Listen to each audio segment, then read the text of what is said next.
ರೈತ ಬಾಂಧವರೇ, ಇದು ಪ್ರೇಯಿಂಗ್ ಮ್ಯಾಂಟಿಸ್.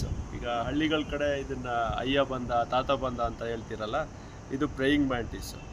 ಇದು ನಮ್ಮ ರೈತ ಮಿತ್ರ ಕೀಟ. ಇದು ಅಂತಂದರೆ ಈಗ ನಮ್ಮ ಯಾವುದೇ ಬೆಳೆಯಲ್ಲಿ ಆ ಬೆಳೆಗೆ ಬೀಳುವಂತಹ ಬೆಳೆಯನ್ನು ಹಾಳು ಮಾಡುವಂತಹ ಕೀಟಗಳನ್ನ ಭಕ್ಷಣೆ ಮಾಡಿ ಆ ಕೀಟದ ಒಂದು ಪಾಪ್ಯುಲೇಷನ್ ಏನಿರುತ್ತೆ ಅದನ್ನು ನಿಯಂತ್ರಣದಲ್ಲಿ ಇಡುವಂತೆ ಸಹಾಯ ಮಾಡ್ತದೆ.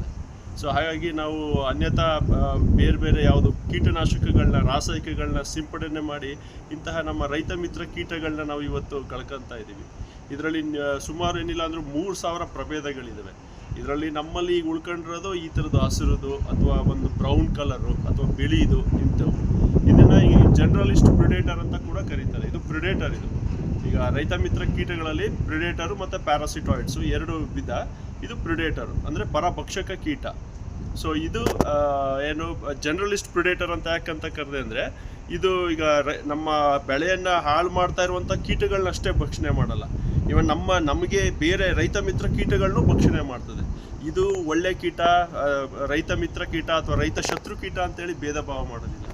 ಸೊ ನಾವು ಅದನ್ನು ವಿಂಗಡಣೆ ಮಾಡ್ಕೊಂಡಿರೋದು, ಇದು ರೈತ ಮಿತ್ರ ಕೀಟ, ಇದು ರೈತ ಶತ್ರು ಕೀಟ ಅಂತೇಳಿ ನಾವು ಅವುಗಳು ಹೇಗೆ ಎಂತಹ ಆಹಾರ ತಿಂತವೆ ಅದ್ರ ಮೇಲೆ ನಾವು ಅದನ್ನು ವಿಂಗಡಣೆ ಮಾಡ್ಕೊಂಡಿರೋದು. ಈಗ ನಮ್ಮ ಬೆಳೆಯನ್ನು ತಿಂತಾ ಇದ್ರೆ ಅದು ರೈತ ಶತ್ರು, ಅದು ಇವು ನಮ್ಮ ಬೆಳೆಯನ್ನು ತಿಂತಾ ಇರುವಂತಹ ಕೀಟ ತಿಂತಾ ಇದ್ರೆ ಅದು ರೈತ ಮಿತ್ರ ಕೀಟ ಅಂತ ನಾವು ಅದನ್ನು ವಿಂಗಡಣೆ ಮಾಡ್ಕೊಂಡಿದ್ದೀವಿ.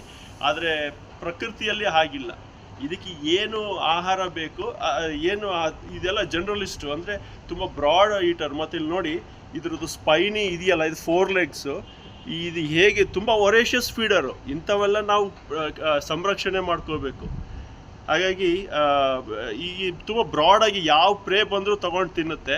ಮತ್ತು ಇದು ತುಂಬ ಚಾಣಾಕ್ಷ ಇದು ರೈತ ಮಿತ್ರ ಕೀಟ ಇನ್ಸೆಕ್ಟ್ ಇದು ಅಂತಂದರೆ. ಇದು ಸುಮಾರು ಹೊತ್ತಿದ್ದು ನಮ್ಮ ಆಫೀಸ್ ಪ್ರಿಮಿಸಸ್ಸಲ್ಲಿ ಇದ್ದೀನಿ ನಾನು.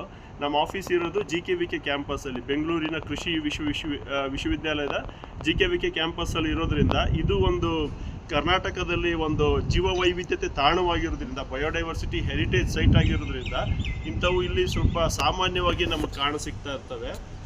ಸೊ ಹಾಗಾಗಿ ಇದ್ರದ್ದು ಒಂದು ಪರಿಚಯ ಮಾಡ್ಕೊಳ್ಳೋಣ ಅಂತೇಳಿ ಈ ಸಣ್ಣ ವಿಡಿಯೋ ಮಾಡ್ತಾ ಇರೋದು. ಇದ್ರದ್ದು ತುಂಬ ಚಾಣಾಕ್ಷ ಅಂತ ಏನಕ್ಕಂದರೆ, ಇದು ಸಾಕಷ್ಟು ಹೊತ್ತು ಇಲ್ಲೇ ಕೂತಿತ್ತಿದು. ನಾನು ಗಮನಿಸಿ ಇದೊಂದು ಮಾಡೋಣ. ಏಕೆಂದರೆ ಇದು ಏನಕ್ಕೆ ಕೂತಿರುತ್ತೆ ಅಂದರೆ, ಕಾದು ಕುಳಿತಿದ್ದು ತುಂಬ ಪೇಷನ್ಸಿಂದ ತಾಳ್ಮೆಯಿಂದ ಕಾಯ್ತಾ ಕೂತಿದ್ದು ತನ್ನ ಬೇಟೆಯನ್ನು ಆಡಿ ಅದು ತನ್ನ ಹೊಟ್ಟೆ ತುಂಬಿಸ್ಕೊಳ್ಳುತ್ತೆ. ಮತ್ತು ತುಂಬ ಇವನ್ ಇದಕ್ಕಿಂತ ದೊಡ್ಡವು ಇದ್ದಾವೆ. ಅವು ಸಣ್ಣ ಹಾವುಗಳನ್ನು ಸಹ ತಿಂದಾಗ್ತದೆ, ಹಮ್ಮಿಂಗ್ ಬರ್ಡನ್ನು ಸಹ ತಿಂದಾಗ್ತದೆ. ಸೊ ಹಾಗಾಗಿ ಇದು ಜನರಲಿಸ್ಟ್ ಪ್ರಿಡೇಟರ್ ಅಂತ.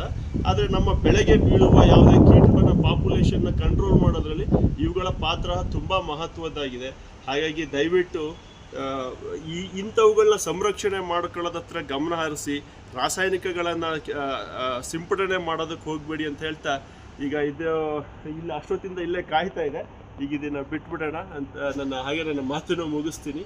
ನೋಡಿ, ಇಂಥವುಗಳು ನಿಮ್ಮ ತೋಟದಲ್ಲಿದ್ದರೆ ನೀವು ರಾಸಾಯನಿಕವನ್ನು ಸಿಂಪಡಣೆ ಮಾಡಿಲ್ಲ ಅನ್ನೋದು ಒಂದು ಸಂಕೇತ. ನಿಮ್ಮ ತೋಟ ಅಥವಾ ನಿಮ್ಮ ಜಮೀನುಗಳಲ್ಲಿ ಭತ್ತದ ಗದ್ದೆ ಇರ್ಬೋದು, ರಾಗಿ ಹೊಲದಲ್ಲಿ ಇರ್ಬೋದು, ಯಾವುದೇ ಜೋಳ ಇರ್ಬೋದು.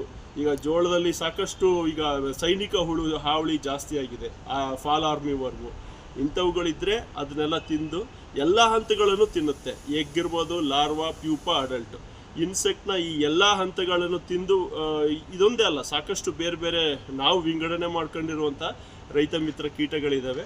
ಎಲ್ಲ ಹಂತವನ್ನು ತಿಂದು ನಮ್ಮ ಬೆಳೆಗೆ ಬೀಳುವ ಕೀಟಗಳಿಂದ ನಮ್ಮ ಬೆಳೆನ ರಕ್ಷಣೆ ಮಾಡ್ತವೆ. ನಮಸ್ಕಾರ.